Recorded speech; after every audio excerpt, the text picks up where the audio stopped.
Je me demande toujours pourquoi le don de la richesse n'est pas équitable.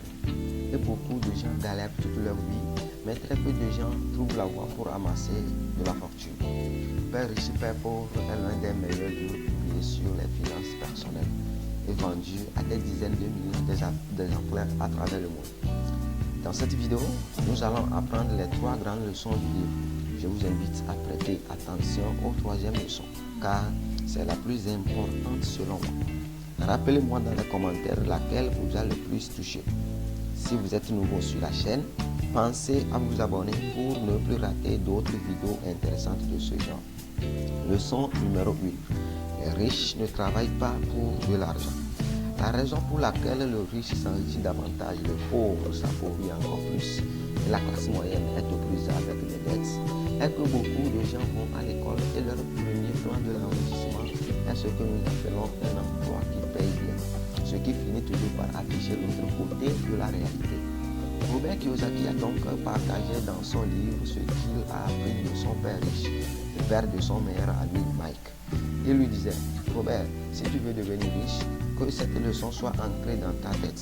Les riches ne travaillent pas pour un salaire. Tu dois étudier comment créer des entreprises et non pas à travailler pour elles. Robert Kiyosaki a donné aussi l'exemple de son propre père, qui est son père pauvre dans le livre, le directeur d'école avec un doctorat et toutes les références universitaires, et qui est mort non seulement sans sous, mais aussi avec des dettes. Donc, faites beaucoup attention à cette leçon.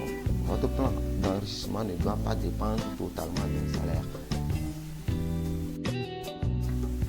Leçon numéro 2. Pourquoi enseigner l'ABC du domaine financier? On ne vous apprend pas à devenir riche à l'école. Le système éducatif est conçu non pas pour enrichir les individus, mais plutôt à les insérer dans le monde professionnel afin qu'ils servent les entreprises et le gouvernement. Les écoles nous apprennent comment avoir un emploi sécurisé et un salaire, et en plus, comment le dépenser. Robert nous rappelle ici que ce qui compte dans la vie, ce n'est pas combien d'argent vous gagnez, mais combien d'argent vous parvenez à conserver.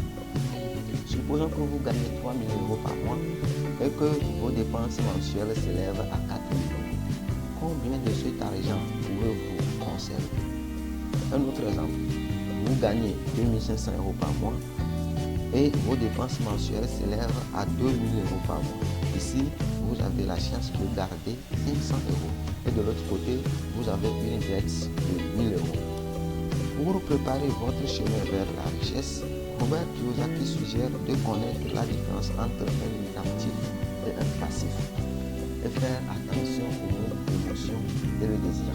L'émotion, lui chercher à s'acheter tous les plaisirs que l'argent peut vous procurer et le désir de satisfaire tous les besoins non obligatoires. Ces points feront l'objet d'une autre vidéo et seront expliqués en détail.